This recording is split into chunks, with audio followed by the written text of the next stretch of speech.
Dios te bendiga. El día de hoy comenzaremos con la materia Los dones del ministerio. Esta es la lección número 1.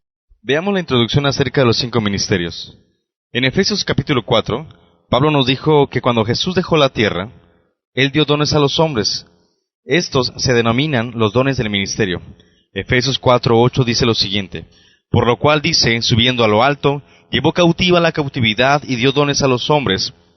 Verso 11. Y él mismo constituyó a unos apóstoles, a otros profetas, a otros evangelistas, a otros pastores y maestros, a fin de perfeccionar a los santos para la obra del ministerio, para la edificación del cuerpo de Cristo. Esos 5 ministerios también se llaman los dones de la ascensión de Cristo, porque fueron dados cuando Él ascendió a lo alto. Y los dones del ministerio son 5. Veamos, primero apóstoles, profetas, evangelistas, pastores y maestros. Encontramos que el plan de Dios jamás ha sido que esos dones se pierdan. Ahora están siendo restaurados por Dios a su lugar debido. Esos 5 dones del ministerio de Jesús para su iglesia a menudo son denominados el ministerio quíntuple. Los 5 ministerios son parte de la iglesia. Edificaré mi iglesia. Él edificará la iglesia, un cuerpo unido de creyentes. Él prosiguió escribiendo que la iglesia que edificaría sería una iglesia victoriosa y vencedora. Sería una iglesia a la que las puertas del Hades o del infierno, representando a todo el reino de Satanás, no podría vencer. La iglesia no puede ser vencida por el reino de las tinieblas. La restauración completa de los 5 ministerios es una parte importante de lo que Jesús está haciendo para edificar su iglesia. La palabra de Dios revela que esta iglesia victoriosa se compone de cada persona que cree en Jesucristo, su cuerpo unido y trabajando de manera conjunta, cada cual haciendo su parte para hacer avanzar con fuerza el reino de Dios en esta tierra. Cada creyente hará las mismas obras que Jesús hizo cuando Él caminó en esta tierra 2000 años atrás. Cada creyente tiene una parte importante en la obra del ministerio, o las obras de servicio en la iglesia que Jesús está edificando. Juan capítulo 14:12 dice: en verdad os digo, el que cree en mí, las obras que yo hago, él las hará también, y aún mayores que éstas hará, porque yo voy al Padre. Cuando Jesús estuvo en esta tierra, Él entrenó a 12 hombres y los envió para que hicieran sus obras. Mateo 10:1 dice: entonces, llamando a sus 12 discípulos, Jesús les dio poder sobre los espíritus inmundos, para expulsarlos y para sanar toda enfermedad y toda dolencia. Verso 7 dice: y cuando vayáis predicad diciendo, el reino de los cielos se ha acercado. Sanad enfermos, resucitad muertos, limpiad leprosos, expulsad demonios, de gracia recibís, dad de gracia. Ese era el plan de Dios. Por muchos años hemos pensado que las obras de Jesús eran hechas por un grupo limitado de hombres, a quienes llamamos ministros. Pensamos que todas las obras del ministerio debían hacerse a través de las manos de ellos solamente. Sin embargo, Jesús tenía un plan mejor. Cuando Él ascendió de regreso a su Padre, Él dio apóstoles, profetas, evangelistas, pastores y maestros a su cuerpo. Cada ministerio debía tener la misma meta. Ellos debían, 1, preparar el pueblo de Dios para las obras del servicio. 2, edificar el cuerpo de Cristo. 3, traer al cuerpo a la unidad de la fe. 4, enseñar el conocimiento del Hijo de Dios. 5, llevar a los creyentes a la madurez. Y 6, llevar a la plenitud de Cristo. Efesios 4:12 dice: a fin de capacitar a los santos para la obra del ministerio, para la edificación del cuerpo de Cristo, hasta que todos lleguemos a la unidad de la fe y del conocimiento pleno del Hijo de Dios, a la condición de un hombre maduro, a la medida de la estatura de la plenitud de Cristo. Esa es la finalidad de los 5 ministerios. Cada creyente tiene su propia función. Sus funciones no consistían en hacer todo el trabajo del ministerio ellos mismos, sino en preparar al pueblo de Dios para hacerlo.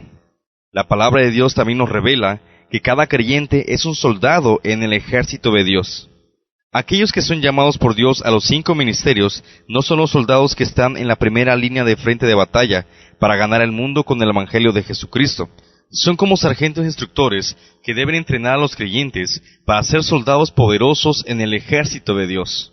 Al estudiar los ministerios del apóstol, profeta, evangelista, pastor y maestro, necesitamos poner a un lado nuestras ideas tradicionales de que ellos son quienes deben hacer la obra como ministros de Dios. Por el contrario, pongamos nuestra atención en el plan y el propósito de Dios para cada creyente. Los creyentes que son enseñados por ministerios quíntuples llegarán a ser creyentes maduros.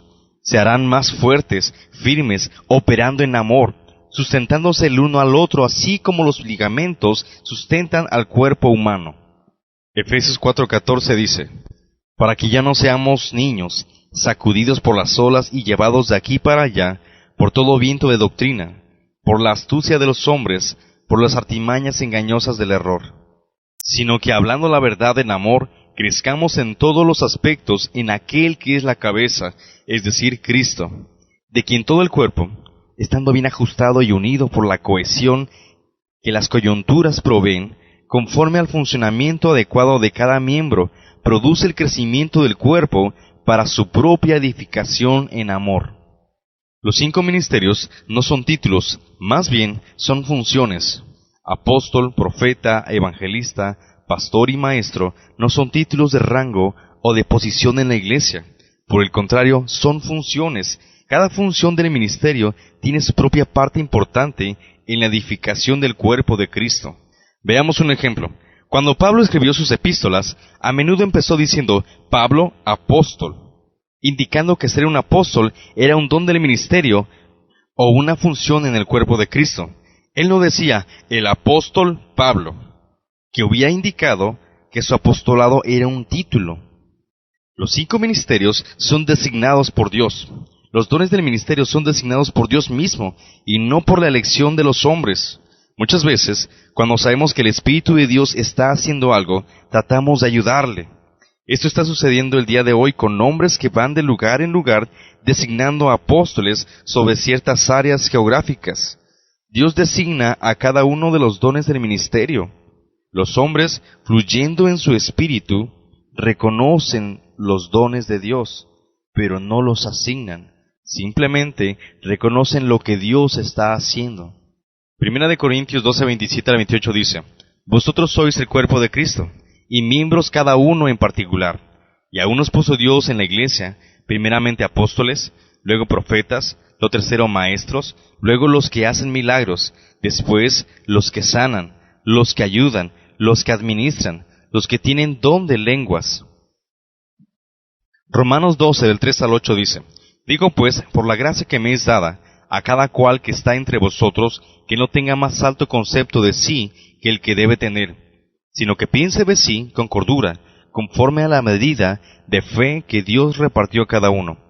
Porque de la manera que en un cuerpo tenemos muchos miembros, pero no todos los miembros tienen la misma función, así nosotros, siendo muchos, somos un cuerpo en Cristo, y todos miembros los unos de los otros, de manera que, teniendo diferentes dones, según la gracia que nos es dada, si el de profecía, úsese conforme a la medida de la fe, o si el de servicio, en servir, el que enseña, en la enseñanza, el que exhorta, en la exhortación, el que reparte, con libertad, el que preside, con solicitud, el que hace misericordia, con alegría. Para esto debemos entender que todos hemos sido llamados como siervos. El llamado al ministerio es un llamado para ser un siervo del cuerpo de Cristo. Nunca debe ser considerado como un asunto de orgullo o de posición o de vanagloria. Como siempre, Jesús es nuestro ejemplo. Juan 13:3 dice, Jesús, sabiendo que el Padre había puesto todas las cosas en sus manos, y que de Dios había salido, y a Dios volvía, se levantó de la cena y se quitó su manto, y tomando una toalla, se la ciñó. Luego echó agua en una vasija, y comenzó a lavar los pies de los discípulos, y a secárselos con la toalla que tenía ceñida. Entonces llegó a Simón Pedro. Este le dijo, Señor, ¿tú lavarme a mí los pies? Jesús respondió y le dijo, ahora tú no comprendes lo que yo hago, pero lo entenderás después. Pedro le contestó, jamás me lavarás los pies. Jesús le respondió, si no te lavo, no tienes parte conmigo. Simón Pedro le dijo, Señor, entonces no solo los pies, sino también las manos y la cabeza. Por esto y por todo lo que él hizo, debemos comprender que Jesús cumplió cada don del ministerio.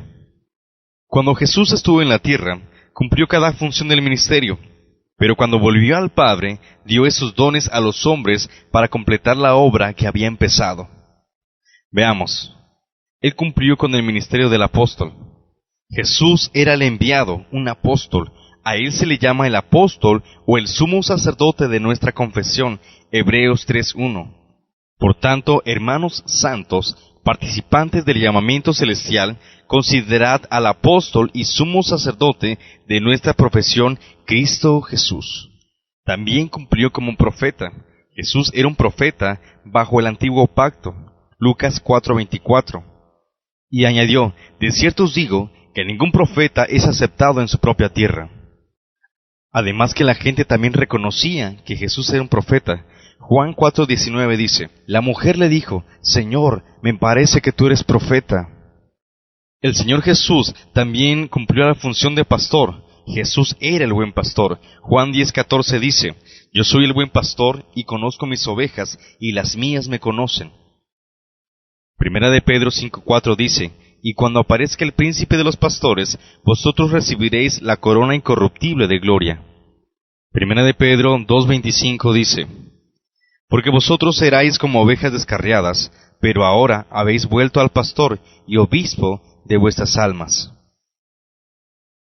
El Señor Jesús también fue evangelista. Jesús era un predicador, un evangelista. Él predicó el evangelio del reino. Lucas 4:18 dice, el Espíritu del Señor está sobre mí, por cuanto me ha ungido para dar buenas nuevas a los pobres, me ha enviado a sanar a los quebrantados de corazón, a pregonar libertad a los cautivos, a dar vista a los ciegos y a poner en libertad a los oprimidos. Por último, Jesús también hizo la función de maestro. Jesús fue el gran maestro. Mateo 9:35.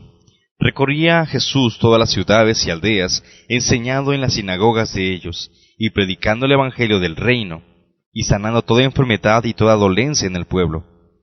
Si el Señor Jesús cumplió con todos los dones de ministerio, ahora Él tiene toda la autoridad de poder dárselos a quien Él quiera. Recordemos ahora que los dones del ministerio son para el día de hoy y son para la iglesia. Jesús dio los dones ministeriales a los creyentes cuando Él ascendió a lo alto, por lo cual dice, subiendo a lo alto, llevó cautiva la cautividad y dio dones a los hombres. Los dones del ministerio no fueron quitados. Esos dones del ministerio fueron dados por Jesús hasta que todos, cada creyente, alcancen el nivel de madurez que es la plenitud de Cristo mismo, Efesios 4:13. Hasta que todos lleguemos a la unidad de la fe y del conocimiento del Hijo de Dios, a un varón perfecto, a la medida de la estatura de la plenitud de Cristo. Estos dones del ministerio continuarán en la iglesia hasta que Jesús regrese a buscar a su novia perfecta y completa. Por lo tanto, podemos concluir que todos estos dones del ministerio, apóstol, profeta incluidos, deben estar en operación en el cuerpo de Cristo. Al ver el cuerpo de Cristo, vemos cuánto fallamos en alcanzar la medida de la estatura de la plenitud de Cristo. Vemos cuán necesario es la operación completa de cada uno de esos dones ministeriales en la iglesia local. Por muchos años, los creyentes en la mayoría de las iglesias han estado recibiendo el ministerio de 1, 2 o 3 de estos dones ministeriales. No es extraño que haya tanta inmadurez en nuestras iglesias. Se necesitan de los 5 ministerios. Echemos un vistazo al Antiguo Testamento. Durante la época del sacerdocio arónico, había una división ministerial entre Aarón y sus 4 hijos, conformando el ministerio quíntuple durante ese periodo de tiempo. También es interesante anotar que el cuerpo humano tiene 5 sentidos para su protección y cuidado y que Dios ha provisto 5 dones del ministerio para la protección y el cuidado del cuerpo de Cristo. Ahora definamos cada uno de los 5 ministerios. Número 1, el apóstol.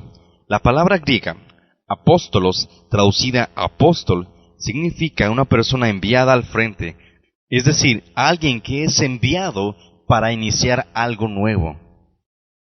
2. Profeta.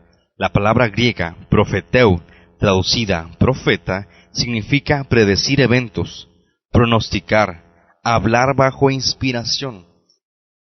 3. Evangelista.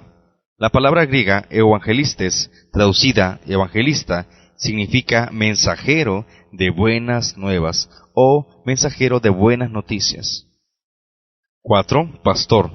La palabra griega poimen, traducida pastor, significa pastor, alguien que cuida la manada o los rebaños, que guía, alimenta y que además es un supervisor. Y número 5, maestro. La palabra griega didáscalo significa instructor, alguien que da instrucciones acerca de algo. Reconociendo el llamado a los 5 ministerios. Los hombres no deberían ser quienes deciden nombrarse a sí mismos o a otros de su propia preferencia a los 5 ministerios. Dios los designa. Veremos, sin embargo, que Dios a menudo hace los nombramientos cuando habla a través de sus apóstoles y profetas. 1 Corintios 12:28. Y aún nos puso Dios en la iglesia, primeramente apóstoles, luego profetas, lo tercero maestros, luego los que hacen milagros, después los que sanan, los que ayudan, los que administran, los que tienen don de lenguas. De esto entendemos que es Dios mismo quien da las asignaciones a cada área de servicio o a cada función que Él tiene en su iglesia. Cuando Dios designa a una persona en cierto ministerio, esa persona recibe una revelación del Espíritu Santo. Romanos 8:4 dice, para que la justicia de la ley se cumpliese en nosotros, que no andamos conforme a la carne, sino conforme al Espíritu. Se refiere al Espíritu Santo, quien da testimonio de que también somos hijos de Dios, y también nos da testimonio de lo que está sucediendo a través del ministerio que Dios nos ha asignado. Verso 16 dice, el Espíritu mismo da testimonio a nuestro espíritu de que somos hijos de Dios. Por lo tanto, es el mismo Espíritu quien da la revelación o la aclaración de lo que Dios está haciendo a través de esa vida. No solamente la persona lo va a entender, sino que habrá una unción que va a demostrar lo que Dios está haciendo con él y la gente lo va a notar. La unción de Dios es la evidencia de un llamamiento divino. Habrá una unción fuerte y un flujo libre de ciertos dones del Espíritu Santo en la vida de ese creyente. Además que Dios abrirá el camino, Él va a abrir las puertas al ministerio que Dios te ha dado. Si Dios te elige a ti para el ministerio, deja que Dios te lo confirme a ti mismo, pero también a otros. No trates de demostrarlo por tu propia cuenta. El Salmo 37:6 dice, exhibirá tu justicia como la luz, y tu derecho como el mediodía. Es Dios quien lo va a publicar. No lo andes tú divulgando. Deja que Dios lo haga por ti. Los 5 ministerios funcionan juntos. Los 5 ministerios a menudo son comparados con la mano humana. Veamos, el apóstol es el pulgar, trabajando con todos los demás dedos. Con el dedo pulgar puedes tocar todos los demás dedos. El profeta es el dedo índice, diciendo, así dice el Señor. Y trabaja más de cerca con el apóstol. El dedo índice es el que apunta, es decir, el profeta. El dedo de en medio tiene más alcance y es el evangelista, porque es el que va adelante también. El dedo anular es el pastor, simbolizando la relación especial de amor entre él y la congregación, porque es el dedo al que se le asigna el anillo del matrimonio. Es el pastor el que se casa con la iglesia. El dedo meñique es el maestro, que trabaja de cerca con el pastor y es muy necesario para mantener el equilibrio. Así como son necesarios todos los dedos para que una mano completa funcione bien, se necesitan todos los ministerios para la edificación completa de los santos. Bien, ahora veamos algunas preguntas de repaso. Haga una lista de los 5 dones del ministerio según Efesios 4:11. 2. ¿Cuáles son las funciones de estos 5 dones del ministerio según Efesios 4, del 12 al 16? Y 3. Según 1 Corintios 12, 27 y 28, ¿quién elige a aquellos que deben ser parte de estos dones ministeriales? Y con eso concluimos la clase.